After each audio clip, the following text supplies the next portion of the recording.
Kyle the commish. We're live. Pre-show hype. Kyle the commish. All right, you guys say hello to everybody in the pre-show. I got to turn a light on in here. Hello. Everyone in the pre-show. Everyone in the pre-show. Shuby told me he has a migraine headache that's due to a lack of caffeine today. So you hate to see it. You got to load up, kid. He did. He had one of those buckets of pop that you get from the gas station. No, stop calling it pop, dude. It's soda. The big gallon, the 32-ounce a bucket cup. Yeah, it was bigger than his head for sure. Chris, show me your soda cup that you got at the gas station. Is that 32 ounces or 48 ounces? This is, Kyle. To be completely honest with you, I have no idea. It's probably 40. Kyle, are you still living in milliliters or ounces? Which one are you in right now? 3 ounce. Okay, 3 to 3.5 ounce bottles. There you go. Multiple times a day. It's your life. Yeah, we put her to bed at 9, 8:30. She sleeps till 11:30, and then she's up again at 1:30 and 3:30. And that's when I get my film work done at 3:30, sitting in front of the television with a bottle in hand like a jackass. Yes. Make sure you got it all queued up, and then you're ready to go. Yep, just turn the TV on, push play because it's a smart TV with YouTube, and we're off we go. You look up, it's 6 o'clock. You've done all your tape work on 3 guys, and oh, cool. You haven't written a thing, so no, I got to retain it all mentally, and that's a different challenge altogether. I'm gonna crack open a Mighty Swell here. Just thinking about it. Cherry lime today, guys. Oh, I am going with the most underrated flavor of Mighty Swell. Any guesses what that is? You say underrated? Most underrated flavor of Mighty Swell. It's the peach. That's a good call, but it's more underrated than that. Here's the opening. I barely even heard it. That was a poor opening by you. I saw it. I saw too high quality of a microphone because I have the ability to see your video right now. But boy, was that brutal for the audio only listeners of the show right now. Super anticlimactic. Yeah. Oh, by the way, I used the website. Chris, we didn't even get the flavor. Oh yeah, sorry, Joe. Melon mint. You know what? We should have known that. He talks about that one every time we bring it up. So before we start, can I tell a quick story? Sure. So I was on a website that shall not be named using their mock draft machine kind of thing. Not even close to what we do over the Draft Network, but I was poking around. I wanted to see what different sites were doing. That's not nice, but okay. Listen, I was using the mock draft machine on the Draft Network. I was just going someplace else, and I very quickly closed the tab because their big board was atrocious and had like Jalen Waddle going 3rd to the Dolphins, and I was like, I'm out of here. What's wrong with that? He's not going number 3 overall. But I wouldn't hate it if he went with the Dolphins' first pick. Just maybe not at 3. Okay, and then once he was at 3, I was like, I'm out of here. Let's go. All right.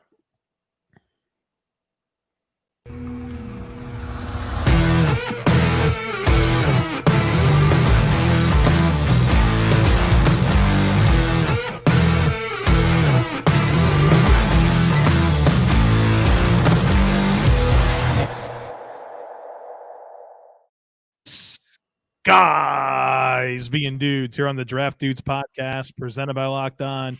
It's Joe Marino, Kyle Krabs, and Chris Shuby, who's fighting a caffeine headache right now. And we are your hosts here on this live episode of Takes on Takes. Gentlemen, good evening. Kyle, what's up? Little amateur. You started prematurely before the intro video was done. That up perfectly, and then I just got a little eager, Yeah, you get a little excited. And I don't blame you. It's Takes on Takes. It's the night, the national championship night. We're getting ready to go, and Jalen Waddle plays football tonight. So I'm ready to rumble, man. It should be a good game. It's kind of a bummer with some of the Ohio State COVID cases. It'll hurt their defensive line quite a bit. But at least they're not playing Alabama, who averages like 350 pounds per offensive lineman across the front. Christopher, good evening. Good evening, gentlemen. I hope everybody had a fantastic day. When we recorded the show this morning, we were like, join us for Takes on Takes. We'll probably have a lot of Deshaun Watson talk to discuss. And then the NFL news cycle was like, nah, here you go, guys. Let's give you something else to talk about. Dougie P's gone. So, with that in mind, do you want to just get right into it? I kind of do. Okay, so we'll go here first because I think this is a very good take from Braden. take. The Lions is officially a better job than the Eagles and Texans after the news from the last week and today for a head coaching candidate. Joe's getting the poop hat. I know it.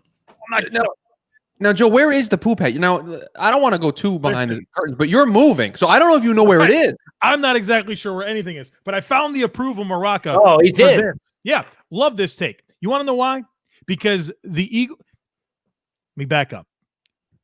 It blows my mind that the billion-dollar operations NFL football teams allow cancers to spread in their facilities, and it's based off of one guy. In Houston, you've got Jack Easterby. In Philly, you have Howie Roseman. And these guys are counterproductive in building sustained winners. And they are ruining these organizations. And so you don't want to go somewhere that has a rat like that in place. So yeah, I would, if I was a potential head coaching candidate, I would want nothing to do with the Eagles, and I want nothing to do with the Houston Texans because they have those two guys in place.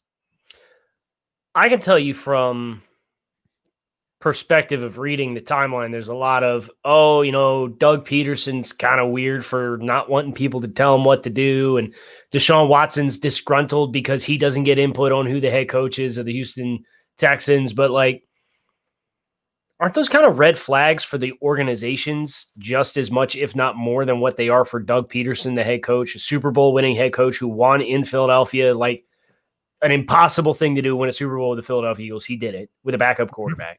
Mm-hmm. And Deshaun Watson, who is one of the top 3, top 5 quarterbacks in the NFL. If those guys are putting their foot down and they're like, yo, something's wrong here. I have a real hard time just ignoring that and just giving Philadelphia and Howie Roseman and Jack Easterby and the Houston Texans the benefit of the doubt. So I'm kind of on board with this take, especially if Deshaun Watson gets traded from Houston, in which case I'm absolutely positively on board that this is a good take from Brady. The Bills had a snake like this. His name was Russ Brandon. Get rid Never of Russ even Brandon. heard of him. Well, Bills Mafia's heard of him, and he's gone, and things are different. You got to get these guys like this. Who's the guy? Allen in Washington. There's Bruce Allen. Guys. Bruce Allen. There's these guys throughout the league that are just you can't associate yourself with them because they're going to ruin your franchise. And so I'm worried that we have a couple of those in Houston and Philly. All right, we got one from Bill here. The Giants' biggest need is a plus-size playmaker on offense. That's why Kyle Pitts has to be the pick at 11. Sounds like he's teasing a news story on the local nightly news.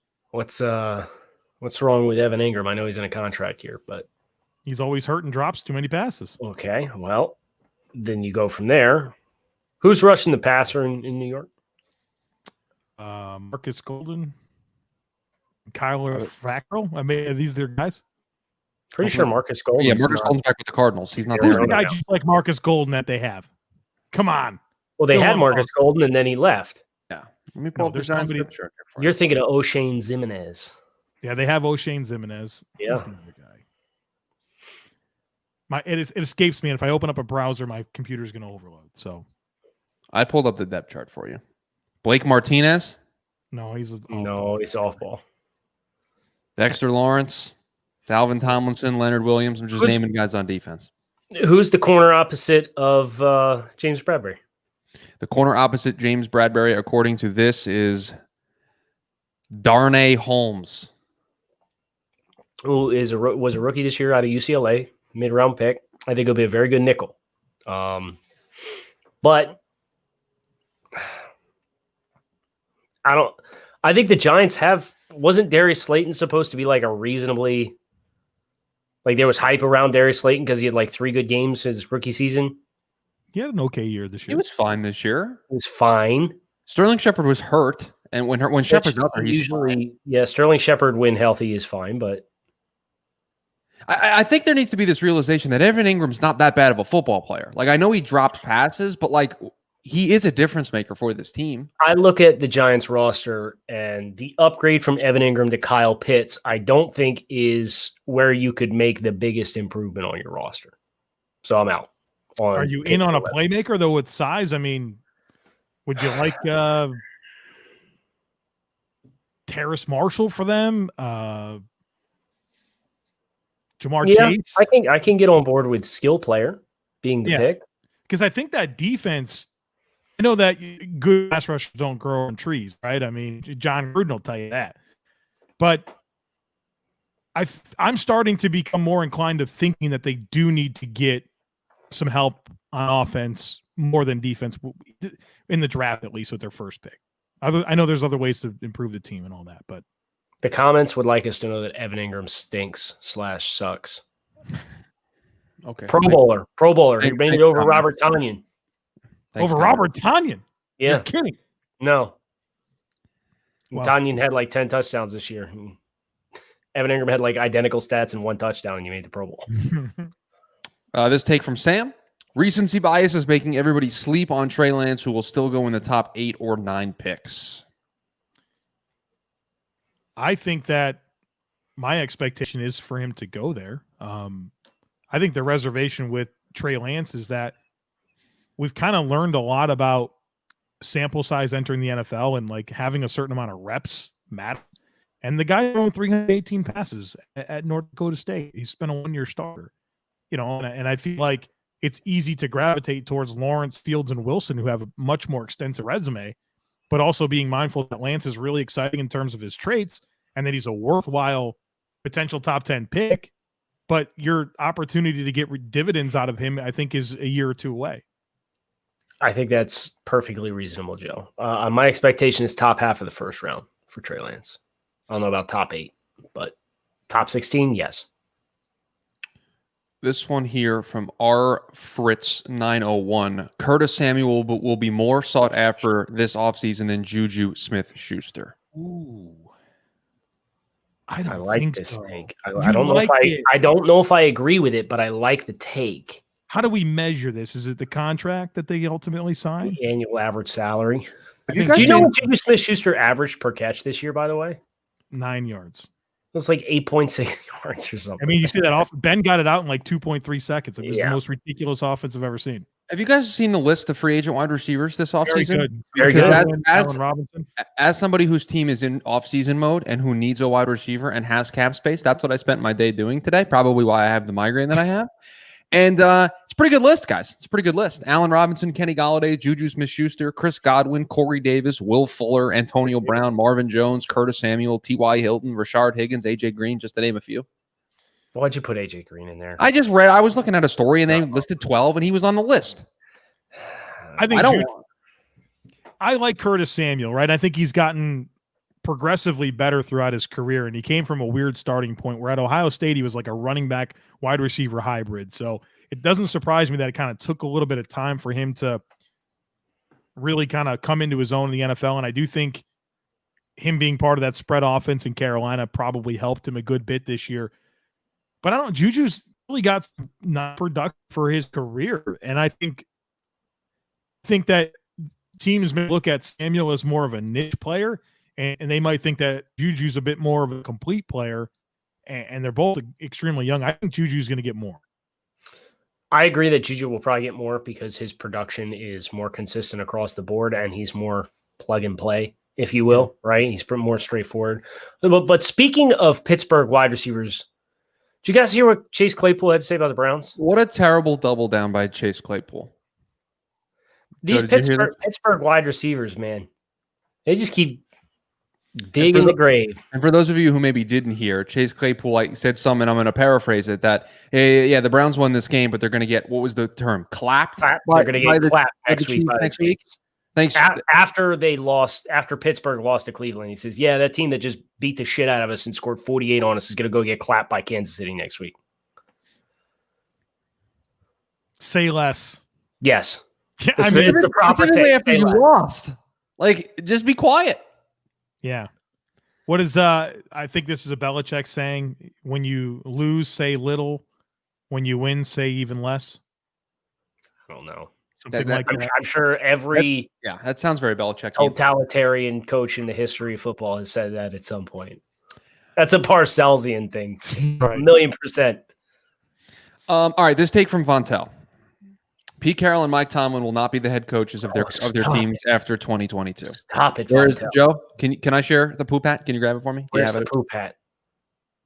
I don't know, but I think half of this is true. Is it because of Pete's age? Maybe, and I think I've been trying to tell you that Pete Carroll's an extremely overrated head coach.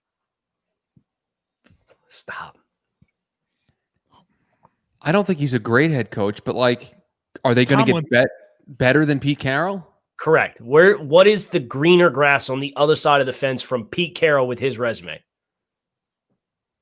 You're asking me to fire Pete Carroll? I'm not going to, so quit asking. I'd be willing to find out. If I'm Seattle, I'd be willing to find out. The guy's got too much of a say in personnel. I think he's a little bit dated. I think he's held back this team. Should be really anticlimactic. I'm not going to. There it is. Quit asking. Thank you. Sorry, I had the board open and then an ad popped up and I couldn't hit the button. I heard a little something click in my ear and I said, man, that was supposed to be it. I could tell. And it just didn't looked fire. Up from the soundboard and it wasn't there. My apologies. Right. Yeah, sorry. Okay, let's find another one here for you guys. This one from Elite14754. People are overhyping Zach Wilson and he will go closer to pick 12 than pick 3. He's going to pick 2, so. What you got on this one, Kyle? I think 3 quarterbacks go in the top 4. As things stand currently right now. And I don't think Zach Wilson's going to be QB4. So as a result, I'm out on this take. I'm all the way out on this take. I think maybe there's some truth to him being overhyped, but I still think he's going in the top 4. Okay. This take from... Oh, what is this take? This is fun. Okay, I'm just here to anger the 2 gentlemen in the boxes above me. This one from Nicholas. Mac Jones is a better prospect than Tua, runs the offense better, and pushes the ball down the field with more accuracy. He's really looking for the poop hat now. You can tell.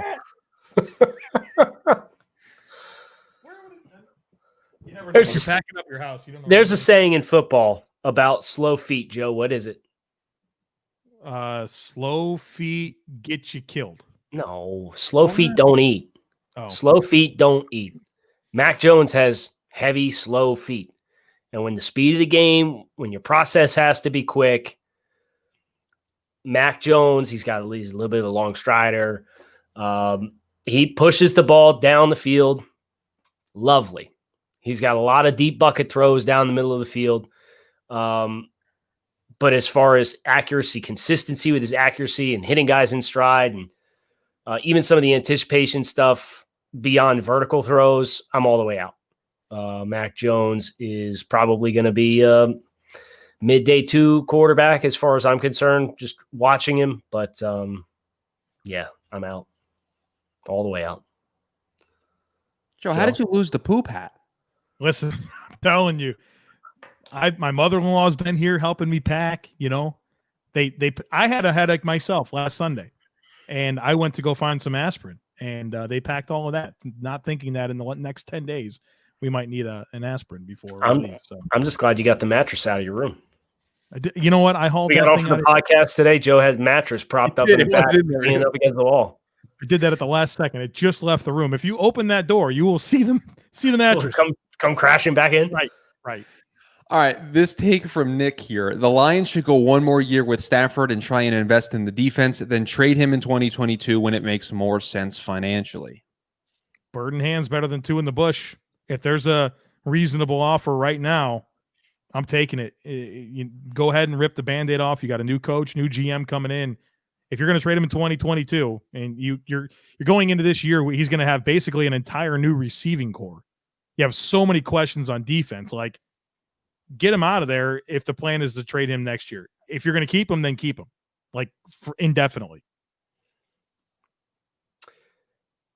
Yeah, I feel like if you keep him, all you're doing is prolonging the process of your rebuild, right? And it's unnecessarily a year longer than it has to be as far as having optimal flexibility.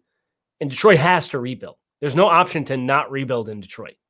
So I would want to move sooner rather than later. I'd rather trade a guy a year too early than a year too late in this scenario. Yeah. All right, this one from Sam. The Pittsburgh Steelers should trade/cut as many big contracts on offense as possible, including Ben, and retool that unit over the next 2 years. Absolutely. Yeah, and trade it too for Sam Darnold. Ben, I mean, they can save like 20 million, right? They're Yeah, gonna but have 20 million in dead cap, but they there's clear 22 42 million in money that they cannot move. That is immovable. It's like $22 million Right, that but they're stuck if with. you keep them, then you're on the hook for like plus like 42 or something like that, right? It's like 41.25, Yeah. I believe. Yes. You see this guy's arm, man, he's done. He's done. They had to get him in this offense where he got the ball out of his hands as quickly as possible, and he doesn't have the ability to throw the ball down the field anymore. Like you have to have some type of threat in the passing game in terms of the spacing of the field, or else it's just too easy to play defense. And you can't do that with Ben. As somebody whose offense played in the 10-yard box all season, I can confirm that to be fact. And Right. Kyle, I don't think that's a two thing, because that's what you said about Chan when he was in Buffalo. It's just too tight. And so his answer was, we'll take CJ Spiller with top 10 pick, and that'll help us space the offense. And we saw that went. Well, I think it was more of a skill player issue than anything else, because they just didn't have the horses to do anything else. But he had his in Buffalo: Donald Jones, Stevie Johnson, David Nelson, Scott Chandler. I know Stevie Johnson had his production because he's like this possession style receiver that had great chemistry with Fitz, but like those are not dynamic players. Like those are all like UDFAs and 7th round picks. Which is weird that's kind of the wagon Shane Gailey's hitched his entire career as a play caller too, because he was like that in Buffalo. It was like that in New York when he had like Decker and Brandon Marshall, two guys with size who were older and not as explosive as they were in their prime. Right. And then Preston Williams and Devontae Parker in Miami. It's so weird. What if you actually had some like dynamic playmakers that can create separation and create after the catch and like create some space for themselves instead of asking guys that can't do that to do that? All right, this take from CajunFlame. Doug Peterson will be the first new head coach hired this cycle. Hired. He thinks he's a shoe-in for the Jets job. That's what I think he thinks. I was going to say, he must be going to New York for the Jets then. I don't know. I think Doug Peterson over the last 2 years of, I'm not going to say I'm dialed in completely with the Eagles, but I pay close attention. I feel like he's been a grumpy old man for 2 years now. You would be too if you worked in the Philadelphia media. And so the New York media is going to be better for him? Well, that's why he's not going. That's why he's probably not going to New York. But I am super bothered by how much this offense declined ever since Frank Reich and John DeFilippo left the building. That bugs me. And the structure was bad too. It wasn't just like, the players aren't as good as what they were in the Super Bowl run. Like this, everything was sloppy. Yeah. So I don't think he's the first coach hired. No, I think Urban Meyer's the first coach hired. Because it's the shoe-in, right? They're even talking to other guys. All we're hearing about is Con and Meyer enjoying their time together on a yacht. Right, on a boat, smoking cigars, having a good old time. Yeah. To answer a question in the chat, no, I do not want. Braden asked me if I wanted Doug Peterson. No, thank you. And here's why. It would be extremely disappointing for the Jets to go through what has been a very well thought out and I think well-run process to interview every potential outside candidate for this job, for them to ultimately just to scrap all of that work to turn around and hire a guy that Joe Douglas was friends with in Philadelphia because they worked together. I would be pretty upset if that's the way that they went. Who'd they interview today? Aaron Glenn? Aaron Glenn was interviewed today, and I believe they had an interview with Arthur Smith today. So, Chris, who are your 3 finalists that you would most like to see get the job in New York? Now, I know we talked about this a little bit last week, but like now the whole process effectively haven't been played through. I will continue to stand as my number one option, and this was a surprise when I said it at the time. It's still Matt Eberflus would be my number one. Arthur Smith is my number 2, and then Brian Dable would be my number 3. Eric Bieniemy, I just – guys, at some point, the stories that keep coming out that he's not interviewing well and that he wants to wait for the right job, it just makes me think he's not going to get hired this cycle. It's nothing against Eric Bieniemy, but it's just like the more these stories come out, the more I just don't think he's taking any of these jobs. Yeah, I think if there is one candidate who gets shut out again, it feels like it will be Bieniemy, unfortunately. I really love what Eberflus has been able to get out of players that didn't perform well previously in their career. Look at like TJ Carey had like a career year there at corner for them. Danico Autry is all of a sudden a meaningful player for that defense. Pierre Xavier Desir Rhodes, had we thought he a was great cooked. season. Desir, yeah, it's another good call. Yeah, It's just like, but he was the year prior. He was not, just to be clear, he was not this year. still on, I just feel like there's a long list of those guys, and it's just like eventually you have to realize that they've got some really exceptional coaching on the defensive side of the football and on offense, but especially on defense, they're so sound. And I don't know that means great head coach, right? But I'm really impressed with what he's been able to do with the Colts defense. Can you put Kyle the Commish's most recent comment? Kyle the Commish's most recent comment. It was right at 7:54. It's the second most recent comment in the chat. This one? Yeah.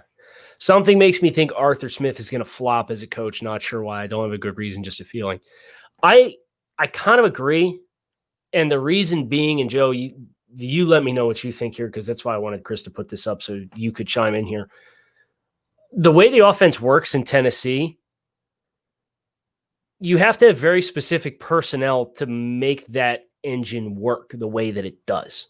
And I do think that's a little bit more difficult to replicate than a lot of the other things that you see in other offenses across the league. Absolutely.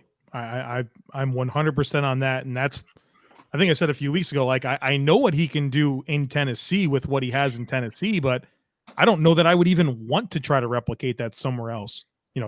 Derrick Henry, play action, Tannehill, kind of the right quarterback to be the trigger man. Corey Davis and A.J. Brown are really good players. They have a full complement of tight ends that they get involved. It just seems like a lot of pieces have to be together for it to work. And you only know it's the only place he's ever been is Tennessee. I'd be hesitant there, but he's obviously attractive. I mean, he's interviewed for all the openings except for Philly, obviously. And schematically, he's done a lot of great stuff. It's just I kind of get that same, just like a little bit of hesitancy where it's like, well, yeah, it's going to be really hard to replicate because every team comes out and says, oh, we want to run the ball and play action pass. But like to run the ball to the degree in which Tennessee does to set everything else up is a tough case to replicate.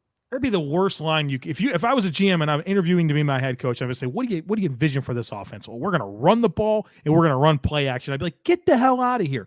I want dynamic spread, right? Like I want multiple playmakers on the field that you can get the football into their hands, create spacing issues horizontally and vertically. Like I want to hear that we are going to be a pass aggressive team in neutral game scripts. No wonder you don't like Pete Carroll. Pete Carroll came out today and said the Seahawks' objective for 2021 is to run the ball more. Frick out of here with that mess. Now, your objective is to be average then. To be fair, I think from Seattle's point of view, the objective with running the football is to make sure that you get more single high safety looks. Can we get into that real quick? Because that's even true. That's the true value of running the foot, like play action. Like it doesn't matter if your running game is actually working or not for play action to be effective, right? So where does establish the run? Like if that was going to be a thing, like where would that come into play? It gets into run fits and safeties having to come down into the box. And when you have a quarterback with DK Metcalf who can get vertical, and you want to play a single high post safety, you want that middle of the field closed to attack the boundary as much as possible. And if you have split safety coverages because you can't run the football,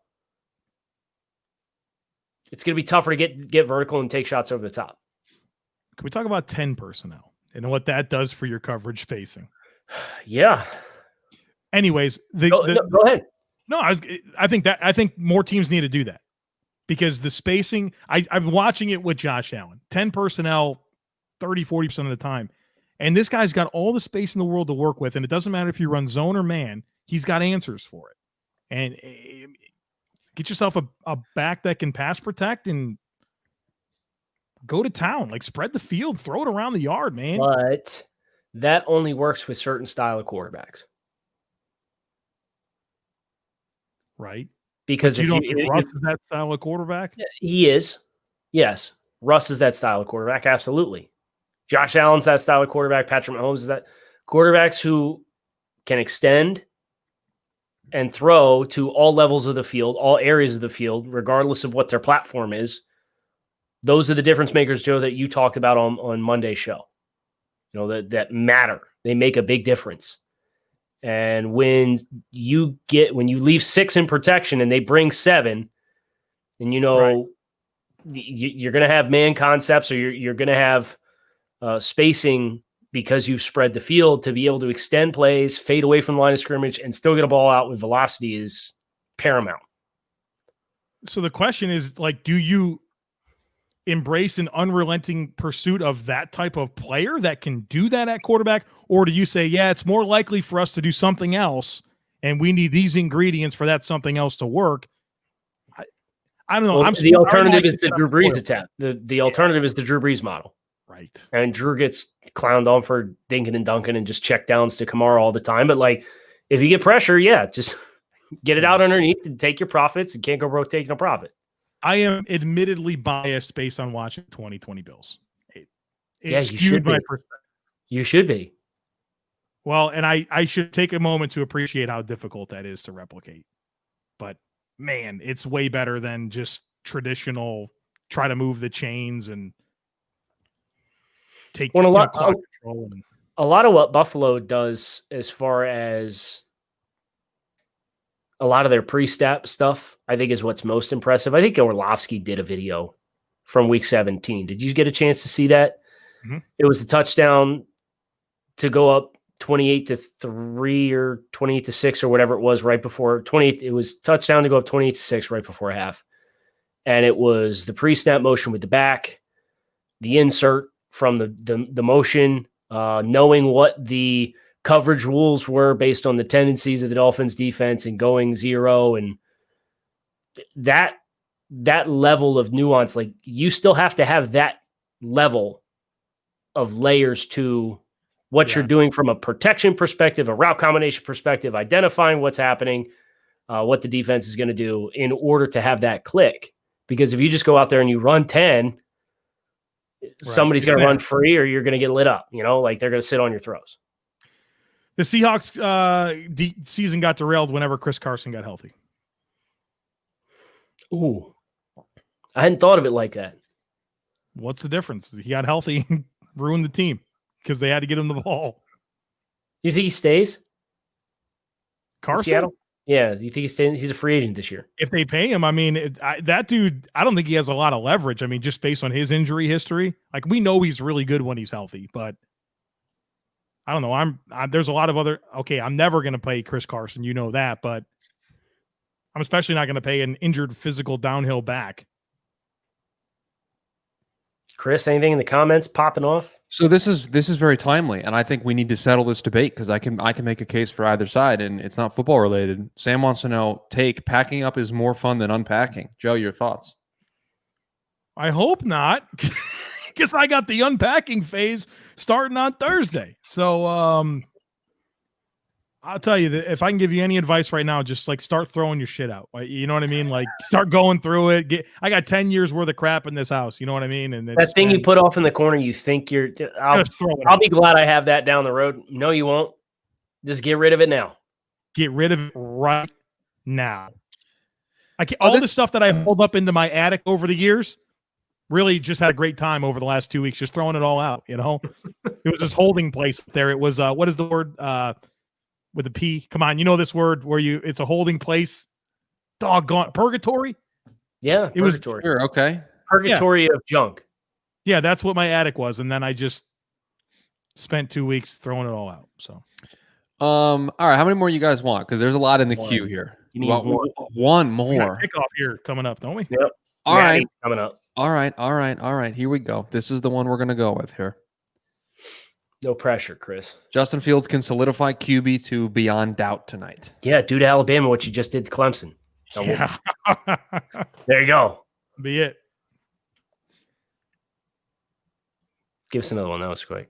Okay, fine. You asked for one more, I'll give you one more. All right, this one from Rahul. Assuming Phillip Rivers retires, Jacob Eason is more likely to be the Colts starting quarterback in 2021 than another quarterback, Sam Darnold, Dak, etc. That's disappointing to me. You just showed your ability to trade a first-round pick for DeForest Buckner and what that turned into for your football team. You have cap space. There's no way you roll into this thing with Jacob Eason. It's a playoff contending roster outside Right. of quarterback if it's Jacob Eason. You I'll convince sell that Philip take Rivers as well. to stay if you're going to roll with Eason. Yeah, I'm all the way out on that take too. Poop hat. So If you can find it, you know what? No, the pretend- poop hat's gone until you can find it again. You're not allowed to even reference it. he's going to go digging one more time through his pile of junk off to the side. This We're is so- done here. Well, hold on. I want to make one quick note. This is what happens when you don't oversee the moving process, right? For 2 minutes, if you turn your back and somebody packs stuff up for you, when you get to the new place, you don't know where it is. It's going to be in a box with your kitchen, like Yeah, you're never going to plate know where and that thing is, Joe. You're never fork, finding it. spoons and plates. It's going to be the poop hat's just going to be sitting in there with all that stuff in the kitchen box.